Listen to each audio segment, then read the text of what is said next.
Well, we've got to talk about it. It's the thing everybody's talking about, the Jaguars. And Lauren Brooks is here from 1010XL. You hear her every single afternoon along with Frank Frangie. And of course, she hosts Helmets and Heels. And it's a crazy time to be a Jaguar fan.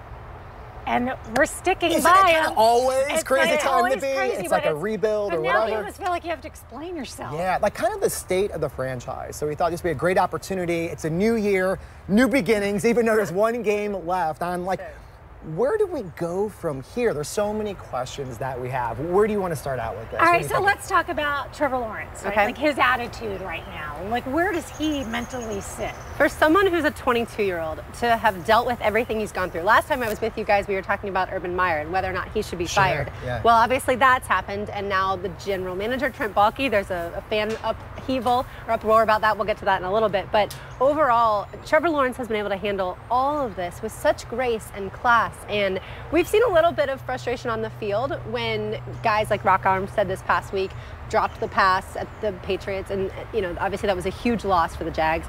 But at some point in time, Trevor, you'd think, would get frustrated off the field, and he hasn't. And it's been, to me, just amazing to watch this guy who's so young deal with all of this adversity. He lost his running back, James Robinson, out for the year. His best wide receiver, DJ Chark, out for the year. Yeah. Started to get Jamal Agnew, a wide receiver. He was originally here for return purposes, and then he became a wide receiver. He was doing really well, out for the year. Dan Arnold, a tight end, out for the year. So he's dealt with all of that on the field, then all the drama off the field, and through it all, he has smiled. He has been the same exact guy, and I think he, like everybody else, is ready for a change down at TA. So with all that you just said, do you stick with him next year, or if you have another #1 pick overall, or let's say #2 overall, do you bring another one in? You cannot be asking me that question. I know, it's tough because there's no way. You always see the graphics of where he's at compared to everybody in his class that was drafted, right? But what did we just talk about? Look at Well, all that's the what I'm guys saying, he's yeah, lost, right, and the guys yeah. that are out there keep dropping passes, or they run Do the you wrong see route. enough in there, I guess that's what I'm saying, to you stick with it and you write it out? Or if something comes up and you're like, wow, what do we do here? Because then you always have somebody that you could trade away.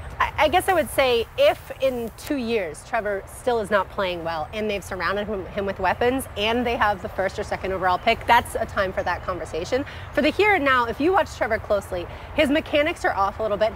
A lot of times you'll see that ball skies kind of high as he throws it. Well, that's mechanics, and that's also not trusting the guys that he's got out there, and there's reason for that. So at some point in time, Trevor needs to have the people around him know what they're supposed to do, and he needs the game to slow down for him, and that's almost impossible for rookie quarterbacks in the NFL.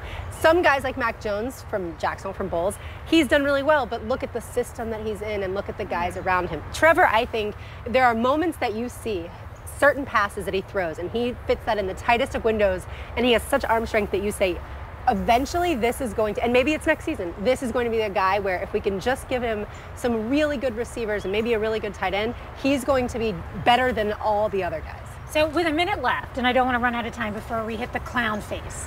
Right. The clown face. Yes. So when it was announced that Shad Khan, the Jaguars owner, was thinking about keeping Trent Baalke, the general manager, all of Jacksonville, all of the Jaguars fans, I should say, they decided to unite and change all of their Twitter avatars to the clown emoji to show that Shad Khan needs to fire Trent Baalke. This draft class, outside of Trevor, outside of maybe Tyson Campbell, the cornerback, has not been very good. The draft class before that wasn't very good. So Jaguars fans are saying we need a new general manager, and also, by the way, he doesn't have the best reputation around the league, so they're concerned that a new head coach wouldn't want to work with Trent Baalke. So they're saying, Shad, you have to fire him. And, is it difficult if you're Trent to see this movement? I'm sure it is. If you're Shad, will it affect his decision? Who knows? If it was me, if I was Shad, I would fire Trent Baalke and start brand new. This is really quick too.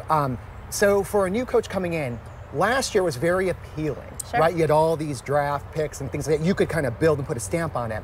Is it a little more difficult this time around, or no, because you got your rookie QB that will now have another year and you could build around it? What do you think? Well, it's always difficult when the team is this bad. 1 win last season, 2 wins this season. Sure. But they have so much money, much money to spend. So I think a new head coach looks at it and says, this is my chance to put a stamp on it. And if it's a guy like Doug Peterson, who's already won a Super Bowl in Philadelphia, he knows he can build it. He knows the pieces that it's going to take.